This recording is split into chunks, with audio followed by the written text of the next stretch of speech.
Welcome to Nightfall Tales. When my husband Kofi and I bought our first house, people congratulated us like we had crossed some invisible line between struggling and surviving. For years, we had been renting one small room after another in Accra, moving every time the rent went up or the landlord suddenly remembered he had family coming to stay. We lived with leaking ceilings, weak fans, thin walls, and the kind of neighbors who made every midnight argument feel like it was happening right beside your pillow. So when we finally got the keys to a place of our own, even if it was old, even if it needed work, even if it sat at the far end of a tired little neighborhood where half the streetlights barely worked, we didn't care. It was ours. The house stood in a quiet area just outside Kasoa. Not exactly the kind of place people dream about when they imagine success, but to us, it felt like a miracle. One-story cement house, rusted gate, faded yellow paint, a narrow front porch with chipped tiles. 2 bedrooms, 1 parlor, 1 kitchen, and just enough yard space for Kofi to talk about planting pepper and tomatoes like he was already a village farmer in retirement. The price had been suspiciously low, but the agent gave us the usual answer. The owner needed to let it go quickly. That was all. Kofi worked as an electrician. Long days, unpredictable jobs, sometimes paid well, sometimes paid late. I sold cosmetics and hair products online, and on weekends I helped my aunt at her provisions shop. We saved for 6 years to afford that house. 6 years of saying no to trips, no to nice things, no to rest. So the first night we slept there, on a mattress still lying on the floor because our bed frame had not yet been delivered, I remember staring at the ceiling and smiling in the dark. For the first time in my adult life, nobody could tell us to leave. The first 2 weeks were honestly beautiful. We cleaned, we painted, we argued about curtain colors. Kofi replaced a few bad sockets and kept promising he would fix the outside security light tomorrow. Tomorrow took forever, of course, because that is how men say they will do something when they have no intention of doing it that day. The neighbors were polite enough, not overly friendly, but warm in the careful way people are when they want to know your business without looking too eager. An older woman named Ma Essie lived across from us and swept her compound every morning before sunrise. A young mechanic rented the kiosk house beside the lane and played music so softly you could barely hear it after dark. Children ran through the road in the evenings, kicking half-flat footballs and shouting until somebody's mother called them home. Everything felt normal. Until the first strange thing happened. I was alone that afternoon. Kofi was at work, and I was in the back bedroom trying to arrange clothes into a metal wardrobe that still smelled like dust and factory paint. The windows were open. A breeze came through the curtains. I remember hearing a sound from the front of the house, metal scraping softly against metal. At first, I thought it was the gate. Then I heard it again, slow, deliberate. The front doorknob. I froze and listened. The handle turned once, then stopped. Then again. Not like someone knocking, not like a visitor. Like someone testing whether the door was locked. I stood there with a blouse half hanging from my hand, waiting for the next sound. Nothing. After maybe 10 seconds, I forced myself down the hallway and looked through the side window toward the front porch. No one. The yard was empty. The gate was closed. The road outside was still. Not even children. When Kofi came home that evening, I told him. He paused while washing his hands and gave me that look men give when they are deciding whether something is serious or whether they should pretend it is not. Maybe one of the kids touched the handle and ran, he said. At 3 in the afternoon? He shrugged. Or maybe you heard it from another house. I wanted to argue more, but I let it go. Then it happened again 2 nights later. This time we both heard it. We were sitting in the parlor eating late supper from takeaway packs balanced on our knees while some dramatic Ghanaian TV series played in the background. It was close to midnight. The whole neighborhood had gone still. Then came the sound. Footsteps on the porch. Not one step, not two. Slow, dragging steps, like somebody pacing. Kofi muted the television. We listened. The footsteps moved from one side of the porch to the other, then stopped directly outside the front door. The handle turned. Once, twice. A hard push followed, rattling the frame. I felt every hair on my body rise. Kofi stood up so fast he nearly knocked over the food. He motioned for me to stay back and picked up the heavy wooden pestle we had left near the kitchen entrance after unpacking. The person outside tried the door one more time. Then silence. A few seconds later, we heard movement again. This time along the side of the house. Dry leaves, shoes against dirt. Then the sound faded toward the back. Kofi rushed to the window, moved the curtains slightly, and peered outside. He saw nobody. We slept badly that night. Every little sound felt sharper than it should. The hum of the fridge, dogs barking somewhere far off, a branch tapping the back wall. By morning, even Kofi was unsettled. He talked to the old woman across the road while I swept the porch. When he came back inside, his face had changed. "What?" I asked. He shut the door and lowered his voice. "The woman says the former owner was forced out." I leaned the broom against the wall. "Forced out by who?" "Bank, family, I don't know. She said there was trouble." That afternoon, we went back and spoke to her together. Ma Essie did not seem eager to tell us the full story, but once she started, she did not stop. According to her, the man who had lived there before us was called Kwabena Mensah. He had inherited the house after his mother died, then used it as collateral for debts nobody in the neighborhood fully understood. Some said failed business. Some said gambling. Others whispered land case. All anybody agreed on was that he lost the house and refused to accept it. "He used to stand outside that gate and shout," Ma Essie told us, eyes fixed on the road. "He said nobody would live there in peace." Kofi and I looked at each other. "Did he threaten anybody?" I asked. She hesitated. "Not directly, but he was not a stable man by the end." That word stayed with me. Stable. Like everybody had been politely avoiding the truth. We went to the local police post the next day. The officer on duty listened, wrote very little, and gave us the most disappointing advice possible. "Make sure your doors are locked. If you see the person, call." That was it. No patrol, no visit, no urgency. Just a tired man behind a desk telling us to be careful. Kofi tried to improve security with what we could afford. He replaced the main padlock on the gate, added a second latch to the front door, and wedged a metal rod beneath the back handle at night. He also bought one bright rechargeable lamp and said if the man came back, at least we would see his face. For about 10 days, everything was quiet again. Long enough for us to start relaxing.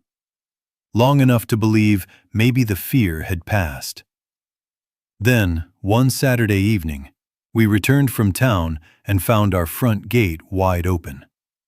The padlock was gone. Not broken. Gone. Kofi told me to stay by the road while he walked into the compound. He moved fast, scanning the windows first, then the porch, then the door. The front door was closed, but slightly crooked in its frame. He pushed it open. The parlor had been torn apart. Not robbed in the normal way people rob a house. It looked personal. Our plastic chairs were overturned. The TV stood face down on the floor. One curtain had been ripped halfway from the rod. In the bedroom, clothes were scattered everywhere. The wardrobe doors stood open. Kitchen bowls and cups had been smashed into the sink and across the floor. But the strangest part was this. The expensive things were still there. Our fan, my phone ring light, Kofi's tool bag. Even the small envelope of cash I had hidden inside a folded wrapper in my drawer had not been touched. Whoever entered was not looking for valuables. They were destroying peace. That was the first time I saw real anger in Kofi's face over the house. Not frustration, not fear, anger. We called the police again. This time they came, looked around, asked the old woman across the street whether she had seen anything, and finally admitted they knew the former owner by name. That did not make me feel better. One officer said quietly, "If it is him, then he is getting bolder." I remember that sentence because it made the whole thing sound as if we were not dealing with a man, but with weather. Getting bolder. As if boldness was natural. As if escalation was expected. They promised to look for him. We did not believe them. That night, Kofi barely slept. He kept getting up to check the locks, stepping around in the dark, pausing at windows, listening. The next morning, he was supposed to travel to a job in Tema for half a day.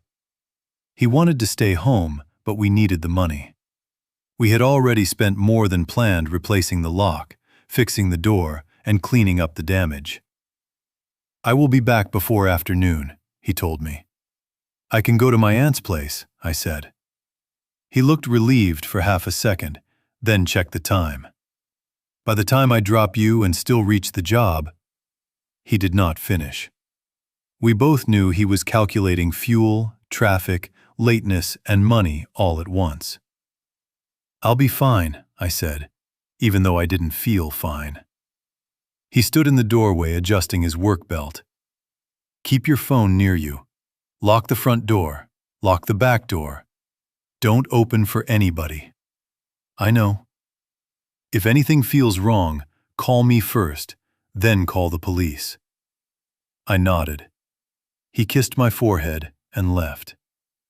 I watched through the curtain as his car disappeared down the road. Then the house became silent in that unpleasant way only daylight silence can feel. At first, I tried to keep busy. I washed the few dishes from breakfast. I answered customer messages.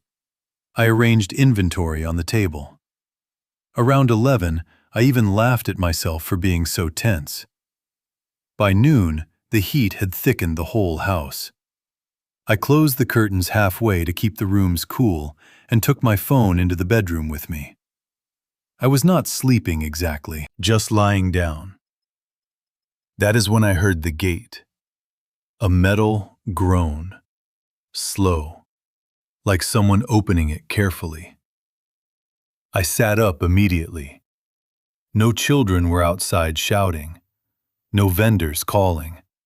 No motorbike passing. Just that one sound. Then footsteps on the path. I got off the bed and moved into the hallway, heart pounding hard enough to make my ears ring. Through the narrow side window, I saw a man crossing the compound. He was tall and lean, wearing a brown shirt darkened with sweat under the arms. His beard looked uneven, like he had cut it himself with bad clippers. He did not glance around like a stranger. He walked with the confidence of someone returning. He climbed the porch and stopped at the door. Then he smiled, not because he saw me, because he knew I was inside. I stepped backward before he could test the handle. He knocked once, softly, then again, harder. "Amma," he called. That was not my name, but hearing a stranger use a woman's name at my door in that familiar tone nearly stopped my heart. "Amma," he said again, louder. "Open! I know you're in there." I did not answer. For maybe 5 seconds, there was silence. Then the first kick hit the door. The whole frame jumped. The second kick splintered the wood near the latch. I ran. Not to the front, to the bedroom at the back where Kofi kept an old iron bar near the wardrobe after the break-in. Before I reached it, the third kick brought the door open behind me with a crack like gunfire. Heavy steps entered the house. I grabbed the iron bar and turned just as he appeared in the hallway. His eyes found mine instantly. For a moment, neither of us spoke. Then he said, very calmly, "You people like living in stolen houses." I backed into the room. "Get out." He laughed. Not loud, worse than loud. A private laugh, like I had just said something adorable. "This house is mine," he said. "My mother died in this house. I ate in this house. I slept in this house. And now you people sit here and paint my walls." He came toward me. I swung the iron bar with both hands. He jerked back, and it clipped his shoulder instead of his head. He cursed, rushed me, and we crashed into the side of the wardrobe so hard the metal rang out. I tried to swing again, but he grabbed the bar. We struggled for it. He yanked once, twice, then drove his elbow into my chest. The air disappeared from my lungs. I fell backward onto the bed. He threw the bar aside. Before I could get up, he was on me, pinning my wrists, breathing hard, smelling of sweat and alcohol, and something rotten underneath both. "I only came for what is mine," he hissed. "Where did you people put it?" "I don't know what you mean." He stared at me like he wanted to decide whether I was lying or simply useless to him. Then he stood, dragged me up by the arm, and pushed me into the corner chair so hard it tipped over with me in it. My head hit the wall. Pain flashed white across my vision. He started tearing through the room. Not random, focused. Under the mattress, inside drawers, behind the wardrobe, beneath folded wrappers, even inside a sewing basket. He kept muttering to himself, "She hid it here. She hid it here." That was when I understood. He believed his mother had hidden something in the house before she died. Documents, money, gold, something. And he believed we had found it. I edged my hand toward my phone, which had fallen beside the bed when he dragged me. If I could just... His head snapped toward me. In 2 steps, he was there. He snatched the phone and smashed it on the floor. Then he stared down at me with a level of hatred I still struggled to describe. "You want to call your husband?" he asked. "Call him with your mouth." He dragged the mattress off the bed and ripped the bedsheet free. With terrifying speed, he twisted fabric into rough strips and tied my wrists in front of me. Not expertly, not neatly, just brutally tight. I screamed for help. He slapped me so hard my ears rang. Then he leaned close. "Shout again," he said, "and I will burn this whole place with you inside." He pulled a small bottle from his pocket. Kerosene. My blood turned cold. He really meant it. He left the bedroom, and I heard him moving through the house, opening cupboards, throwing things, kicking furniture aside. Every few seconds he called out to me from another room. Where is the tin box? Where are the papers? What did she tell you before she died? His mind had gone somewhere beyond logic. I twisted against the sheet until the fabric cut my skin, but it would not come loose. Then I heard something that changed everything. A car outside. A familiar engine. Kofi. I tried to scream his name, but fear broke the sound in my throat. The front door creaked. Then his voice. Adwa? I shouted as loudly as I could. The man in the parlor froze. For the first time, real panic crossed his face. He grabbed the broken iron bar from the floor and moved toward the hallway.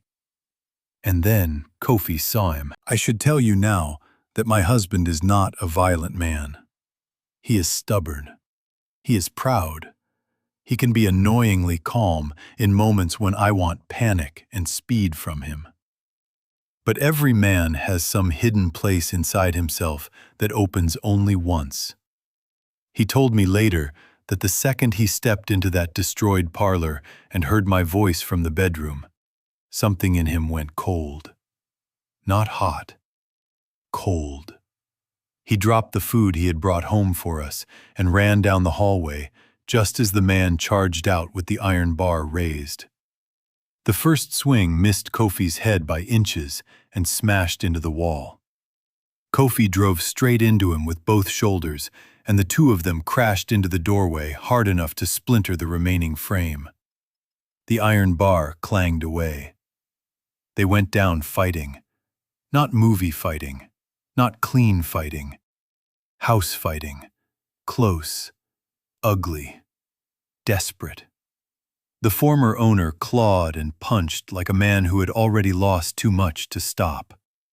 Kofi hit back with the kind of strength panic gives you when the person you love is somewhere behind the danger. They rolled into the parlor, knocking over a small table. One of them smashed into the television stand. I heard glass break. I heard grunting, feet scraping, fists landing, furniture cracking. I dragged myself from the bedroom doorway and saw Kofi take a blow to the mouth that snapped his head sideways. Blood spilled instantly, but he did not go down. He caught the man around the waist, drove him backward, and slammed him into the front window. The old louvers shattered outward across the porch. The man screamed and grabbed at Kofi's face. Kofi punched him once in the throat. That changed the fight. The man staggered, choking, one hand clawing at his neck. Kofi reached for the nearest thing he could find, our brass mortar from the kitchen floor, and raised it. "Stay down!" he shouted. The man looked from Kofi to me, and whatever madness had brought him there finally gave way to survival. He turned and ran. Out the broken front door, across the compound, through the open gate. Kofi chased him to the road, then stopped when he heard me crying inside the house. He came back immediately, untied my hands, held my face, asked me over and over if I was hurt. I could not answer properly. My whole body had started shaking too hard. The police came faster that day than they ever had before, probably because the mechanic nearby had heard the crash and called before Kofi even found his phone. This time, they took everything seriously. The broken door, the smashed phone, the kerosene bottle, the torn bedsheet, my wrists, Kofi's blood, the footprints through the compound, the shattered window. One officer quietly asked me whether the man had done worse than tie me up. I told him no. He came close, too close. But Kofi had returned in time. Even now, years later, I still feel sick thinking about how thin that line was. The police searched the area through the evening. They checked drinking spots, unfinished buildings, gutters, nearby kiosks, and the abandoned structure behind the next road. They found him after sunset. He had not gone far. He was hiding inside an empty concrete shell 2 streets away, bleeding from cuts on his arms and face, muttering about a box buried inside our house. There was no box. At least, none that anybody ever found. Maybe it never existed. Maybe his mother had hidden something long ago and taken the truth with her. Maybe grief and debt and drink had turned memory into obsession. I honestly do not know. What I do know is that he kept repeating one sentence while they led him away. You can't sleep in another person's blessing. That line stayed with me for months, because in his mind, that house had never stopped being his.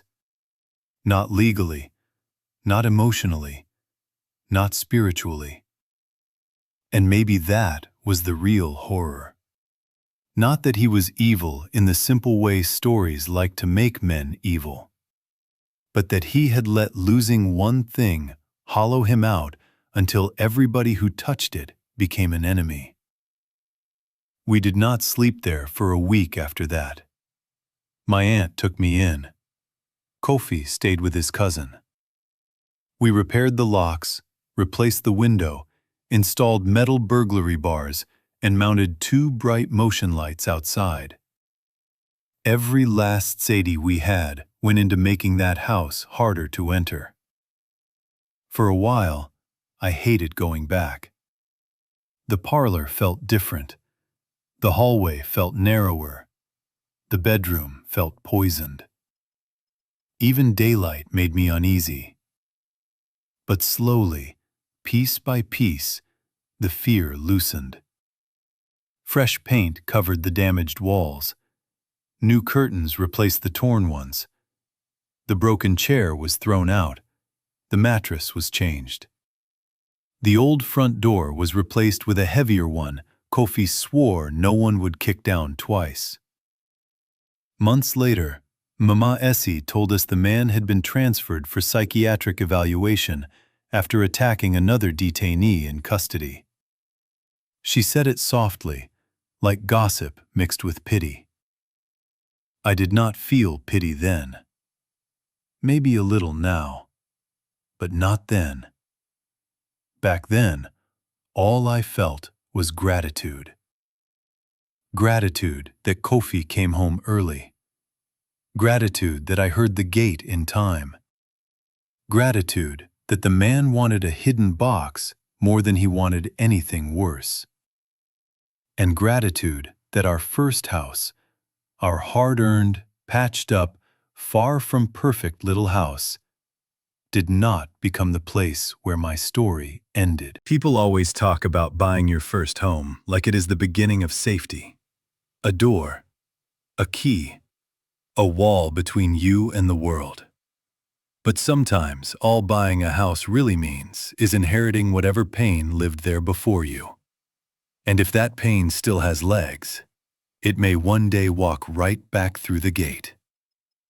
Good night.